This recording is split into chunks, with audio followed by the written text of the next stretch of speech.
So welcome back, guys. Now, those of you that are yet to subscribe, make sure you please click on that subscribe button, like and share. So let's quickly do a quick analysis on this GBP USD. You can see the full trend on this movement, which is actually an uptrend move.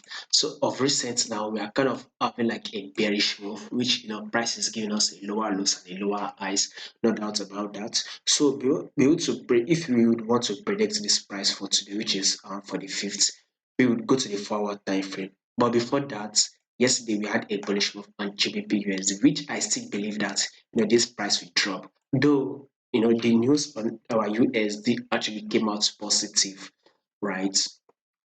But as it dropped is something that I don't really kind of like surprised about that.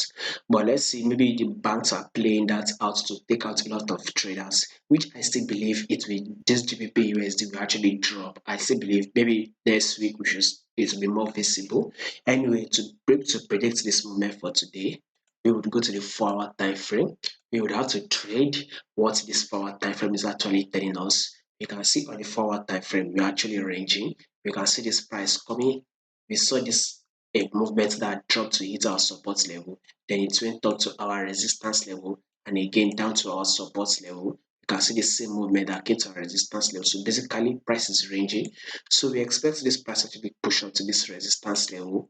Once it's our resistance level, I strongly believe that this GBP USD will drop. So let's see if it's possible we will start having that drop in the New York section. Currently the London stock market is still closed, right?